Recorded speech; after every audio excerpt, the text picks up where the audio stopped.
Time for a knife video since I've just been showing off old tools that I've been buying at flea markets. Here we have the John Nowill and Sons Stag handle Bowie, at least that's what I'm going to call it, because that's what it is. Now, before I begin, just for context, here is the Stag seal pop. On Heine Haynes, these are £65. It's got a crappy steel blade, at least according to most people, and a plastic handle, made in Taiwan. This thing was £63 off Heine Haynes. It's got a leather sheath and a Stag handle, and it's made in Sheffield. I don't know about you, but I feel like this knife here is much higher quality, much better value for your money. Much more of an heirloom piece. That's just me. That's not to say I don't like this knife, I certainly do. It's just I, for the future, will be focusing more on knives like this. I'd rather buy something that's British, German or American made. That's just me. Swedish as well. I'm going to try and not buy Asian made knives. I don't want Chinese or Taiwanese knives. I will say I do plan on buying a Nepalese kukri. That's an exception. Obviously, if I'm going to buy a knife that originates from a certain culture, then I would buy it from that culture. That's just logical. Anyway, the sheath, as I said, is leather. It's not the nicest of leather sheaths, but it does get the job done. Nothing wrong with it at all. Now, the rivets are actually steel. Unfortunately, I was hoping it'd be brass, but it's steel. Same with the button that retains the knife. I wouldn't have minded paying a few extra pounds to get solid brass, but it is what it is. Now if we just remove the knife, and I'll try to hide because I'm sick of being on camera. I don't want to be on camera. Look at that, look at the polish on that, and that's how it came from the factory. In fact, I'll just quickly zoom in. I think there's no mistaking where this came from, and that is actually stamped deep into the metal. It's not etched on, it's stamped in deep. So that's not rubbing off anytime soon. Now, speaking of the blade, this thing does really come dull. There's no edge to it at all. It really is blunt, and it's a bit of a nuisance to sharpen these Sheffield made knives, at least in my opinion.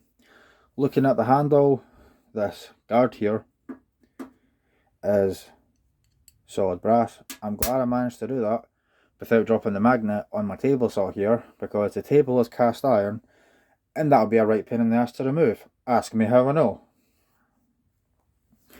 Now, I think the black and brown there could be plastic, it could be leather, I'm not sure. Obviously the handle is made of Stag, and the pommel is aluminium, and as you can see there, we've got brass, which I assume would have been poured in once the knife has been assembled. It is brass holding in the tang there, and it's all filed smooth. Now, I don't remember if it's this knife or another knife I have that's similar to this, but I have actually seen hand tool marks, so this is handmade and is not just machined. I think they have done a lot of work with hand tools to assemble and finish this knife. But as I said, if you buy a knife from Sheffield, don't expect it to be sharp, because it won't be. Now, this I feel would be a really nice traditional camping knife or scout knife. I guess a lot of people don't really like knives like this for survival. If it were me, this is a sort of knife I would personally like to take. It's a fairly heavy duty knife. I can't really say that definitively because I haven't really used it, and I probably won't. It's just for my collection, although I do plan on using it. Oh, and by the way, I don't know what the steel is, I don't care, but I do believe it's some sort of high carbon, so it will tarnish, it will rust, it will patina fairly quick. Doesn't bother me, I'll just clean it, polish it, and if it patinas, well, to be honest, I do quite like a bit of a patina on my tools anyway. Just as long as it's oiled after use, that's all that really matters. Now, don't expect to be throwing sparks from a ferro rod with this thing, because the spine is rounded and I wouldn't bother filing it, you'll just ruin the knife. Get a different knife if that's what you want.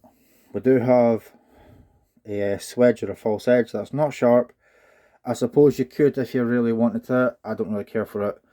I would like to sharpen it, but I don't really want to scratch it up. I've already tried to sharpen it, and I don't know. These are just a nuisance to sharpen, and I feel like it might need reground, honestly. In fact, I'll just zoom in again. Hold on a second. Can't even see where it's been ground, although it has been. Just not very well.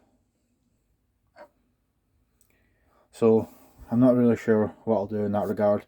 Now, the only thing I could really think of that's left to say is, why is there no videos on these knives on YouTube? There's two of this that I think I can find. One of them is, it might not have even been this knife, it might have been another one. But there's at least one video of this anyway, and it's in Russian. So, that's just strange.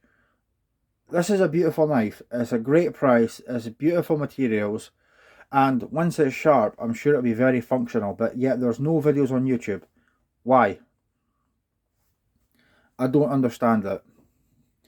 Now, if any of you have this knife, it doesn't matter if yours is brand new or if yours is 50 years old. I would love to know. I would tell me in the comments if you have one of these knives. If you got it brand new, tell me. If you've got one from, I don't know, maybe you're in your 60s and you've had one since you were 10. I get a lot of comments like that on my channel, and those are actually my favourite comments, is the older guys telling me, I've had this knife since I was 12, my dad gave it to me, granddad gave it to me, I use it as a scout knife. Those are my favourite comments to read. I really do enjoy them. So, there's that. Now, just before I end this video, hopefully I don't screw it up again, this is like my 20th time trying to film this, I'd like to show you a sneak peek of another knife. Well, I say a sneak peek, I'm going to show you. Same maker, John Nowill and Sons. This was £70, which I still think is a great price. Same construction, same idea, but this is a double-edged dagger. Also made in Sheffield. I will be making a video on that at a later date. Also a John Nowill and Sons Mark II Fairbairn Sykes. Man, I've wanted one of these for 10 years. So happy to have one in my collection. I've got one or two things to say about that. And the last knife I'd like to show you just before I finish is this Buck General, because this is a knife that I've been meaning to get for a long time. These really are the sort of knives that I meant to collect when I first started YouTube, when I first started collecting knives, not Swiss Army knives, not things like that. These. And hopefully you'll see more of these. I've not been making many videos, and I've said this the last 10 or so videos because I've just not really known what to say. I'm not a video type person, but I do enjoy talking about knives. I do enjoy talking about vintage tools, and please tell me below once again what kind of things you like to see on my channel specifically. Do you like the old tool stuff? Do you like the knives? What kind of knives? What kind of tools? Just tell me what you like, because there's not very much point making a video if no one's interested in watching it. Anyway, that's all I've got to say for now. Thanks for watching, and I'll see you later.